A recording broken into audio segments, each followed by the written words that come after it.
What's going on there, citizens of the Reject Nation? We got ourselves yet another trailer for Spider-Man Across the Spider-Verse. We're working on a Creed 3 reaction edit. That's right. I'm plugging something coming up this week, guys. That's how you YouTube. And now John's here. What's up, John? Welcome to a 1 in the morning shoot. How you doing, buddy? I am energized, I'm jacked up. I'm ready to traverse the Spider-Verse. I'm excited. I did not actually see the one that you covered with Coy before. This is going to be very fresh for me. Oh, good. I'm excited for you.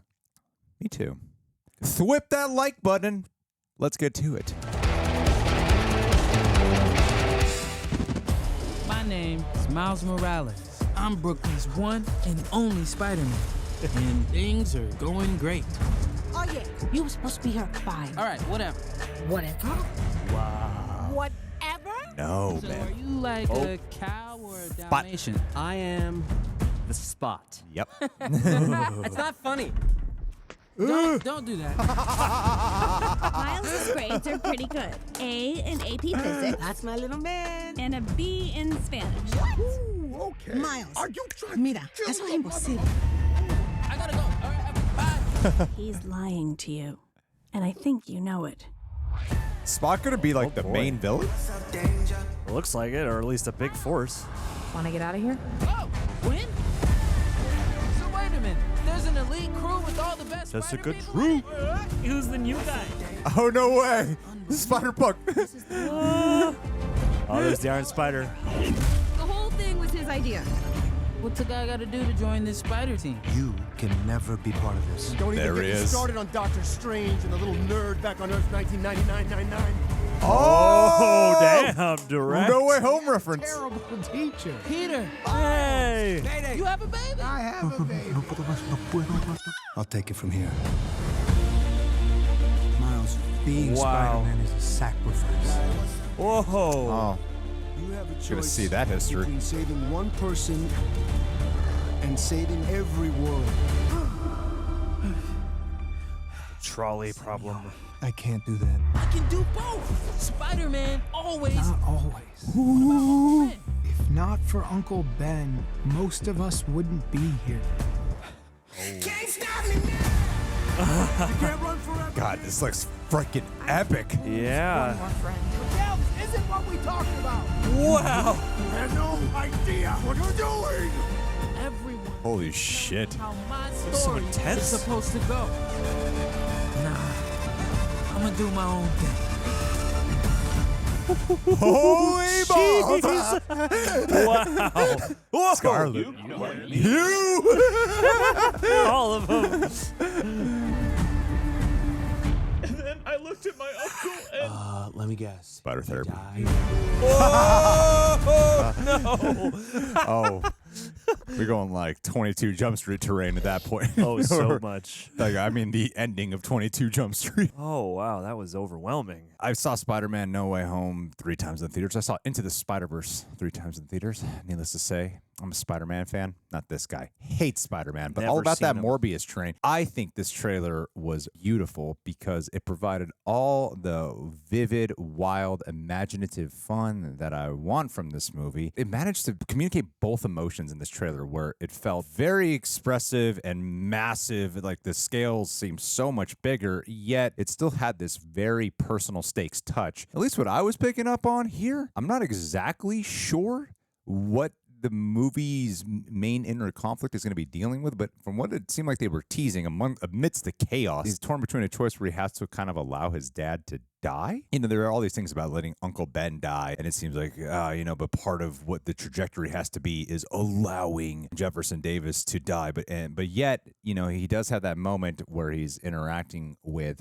Miguel O'Hara, saying that people keep saying how my story is supposed to go, but I'm gonna dictate how I'm gonna let it play out. And then they were referencing No Way Home, was all about trying to like control the way events went down. I love that possibility of him having to deal with such a personal choice, because you got to keep it personal. That's one thing the first movie did so well, was allowing, you got all these Spider-Man characters, you got all these references, you got all this great animation and everything, but they still managed to be a really strong Miles Morales story. I think that they found like a good core there, which will create some real tough choices. There are parts of this where the conflict with Miguel O'Hara And Miles Morales reminded me of Doctor Strange and Tom Holland. yeah. That's not how it's supposed to go down when we're dealing with interdimensional Stop tampering with this stuff. It's not about you. It's about the greater good. It's about all the multiverse. It's not just this universe. Yeah, but it still looked very, very fun because, it's Easter eggs galore up in here. I loved it. I thought that was awesome. I had just chills throughout. This looked like rousing. Yeah, no, it's like super rich. Like it's almost like a dense little short film unto itself because like Spider-Verse has a wonderfully overwhelming quality about it where, there's so much visual expression, but there's also a ton of emotional expression.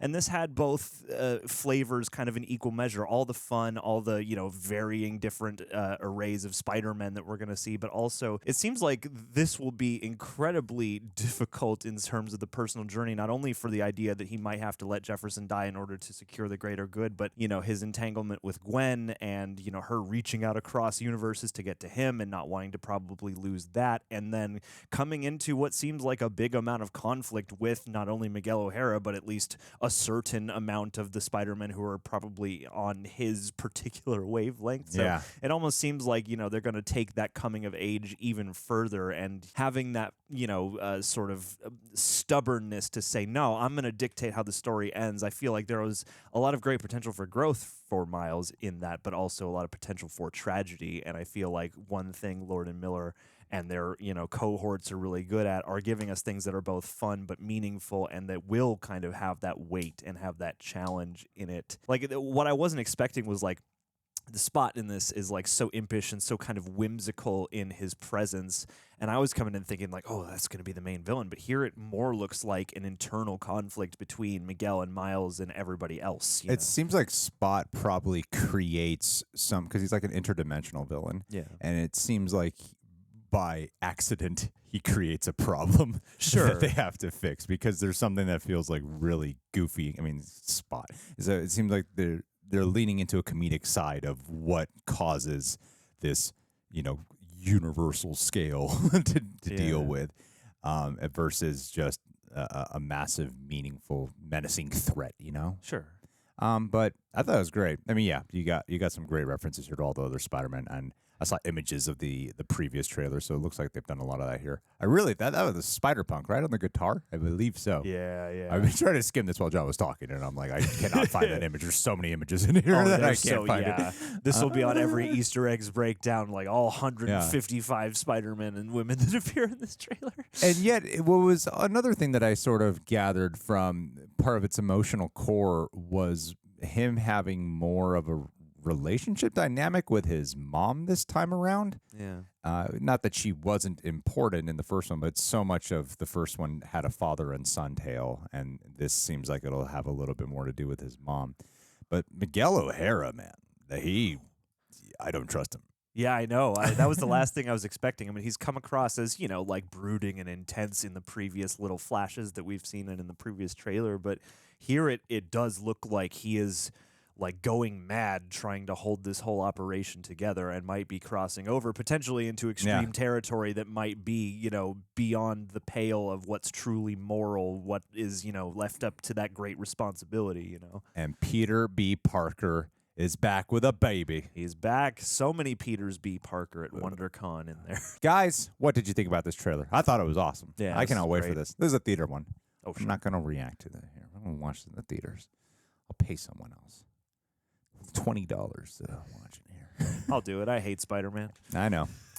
All right, guys. Well, what did you think about this trailer? Leave your thoughts down below. Be sure to subscribe, leave a like. And hey, while we're here this hour, let's end this with a Anissa Oliva. If I was to travel the multiverse to discover a whole bunch of other Anissas, I would want to meet all the Anissa variants. I'd want to meet Black Anissa. Oh, yeah. I want to meet Japanese Anissa. Japanesa. I wanted to meet Chinese Nissa. I'd want to meet South African Nissa. I'd want to meet No, you are from Texas. I'd want to meet Utah Nissa. Utah Nissa, yeah. How different would she be from Texas Nissa? I want to meet New York Nissa. Mm-hmm. I want to meet Canada Nissa. Canada Nissa. I want to meet Bulgarian Nisa. Oh yeah, Amsterdam Anissa. I want to meet Turkey Nisa. Oh yeah, Jupiter Anissa. I want to meet North Dakota Nisa. Yeah. And I want them all to come across exactly the same. Sure. I don't want there to be any discernible differences. You're a Nexus being. Because I'm not racist. I want them all to come across exactly the same. Yes. I want Chinese Nisa to be speaking Spanish, just like our Nisa. Yeah, and saying y'all a lot. Just with the Texas accent. Yeah. Because Anissa, I want to travel the Anissa-verse. Ooh, cross the Anissa-verse. John would take them all out on dates. Trying to find the perfect Anissa to marry. All of them are that's a high perfect. concept movie. I found the perfect woman, but it's women. But I'm I such can't a decide perfectionist. who I to need to see choose which between variant is the best. Is the best one to be, and he's gonna have to choose between which one of the Anissas. All of them. I can't choose. How could I possibly Go with choose? Black Nisa. Black Nisa is mine. I vote Black Nisa. Black Nisa is for me. It's Anissa from Texas in blackface. It's a really racist thing, and for some reason, John's really into it. The heart wants what it wants. Morbius in blackface. That's John. Morbid time.